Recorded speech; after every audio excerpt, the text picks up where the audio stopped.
Tapos na nga ang Valentine's Day kaya nagyaya ako. Kumain at samahan niyo ako at isplok ko kung saan to. Niyaya ko nga ang kapatid kong mag-ride at kumain at buti na lang pumayag siya. Dahil sabi ko ililibre ko siya. Char! Kakatapos nga lang ng Valentine's at iniwasan ko talagang lumabas dahil ayokong mainggit.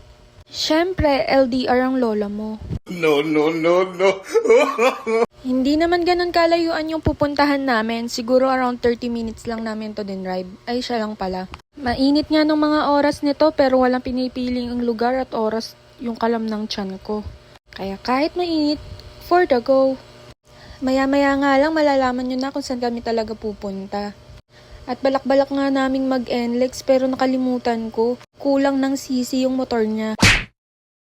After ilang minutes nga, nandito na kami sa Pampanga. O diba, ang bilis lang. Kasama ko nga pala dito yung best friend ko, sila yung nasa unahan. So, kaya nagsama na rin ako at ayoko maging third wheel sa kanila. Minitor nga lang namin to ng 30 minutes. Kaya sa mga mahilig mag-ride dyan, try nyo din to. Ride tapos Samgyup. Naks! Wow! Worth it naman yung ibabiyahe nyo guys at malapit-lapit na nga tayo sa ating pupuntahan. Dahil nakikita ko na yung bundok ng Apalit. And finally, eto na tayo, papasok na tayo. Papasok nga siya sa palengke ng Pampanga. At pagkapasok mo nga doon, ito na agad yung bubungad sa'yo, yung kanilang magandang samgyupsal. Madali nga lang hanapin ang kanilang location.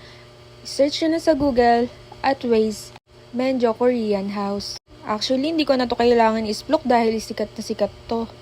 At tinadayo talaga, like me. Sakto nga ang dating namin at hindi pa nga ganun kadami ang tao. Dahil nakikita ko nga sa mga upload vlog ni Miss Mengay ay dinadayo talaga at tinadagsa ang kanyang samjihan. Pagpasok ko nga inabutan agad kami ng menu. At grabe ang mura talaga ng samgyup nila. For only 269 pesos, nakapag samgyup ka na, mala aesthetic vibes tapos naka full air condition ka pa. Plus meron pa silang mga live band. Sinerve na nga ni kuya yung aming order at grabe, mala social nga ang kanilang plating. Naka-promo nga sila niya na 3 plus 1 free. Kaya ang laki nga na naitipid namin at sulit na sulit yung pagpunta. Sa mga oras nga na napapanood nyo to, baka tapos na ang kanilang promo.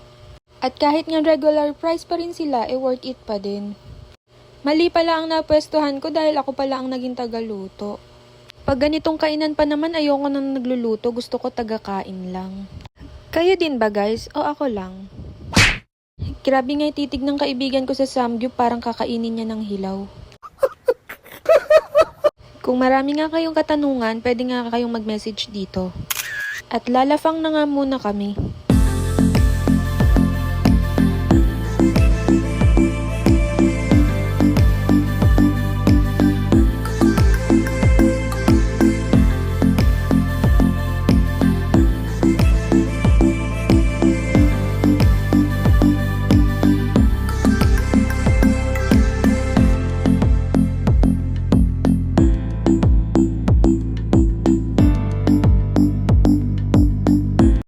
Maliwanag pa nga niyan at nagulat ako at napakadami na agad ng tao.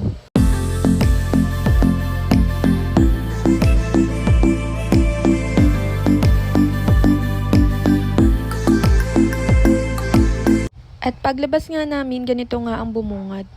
At kahit nasa labas nga, marami pa rin kumakain. Pauwi na nga kami at hanggang dito na lang guys. Thank you for watching!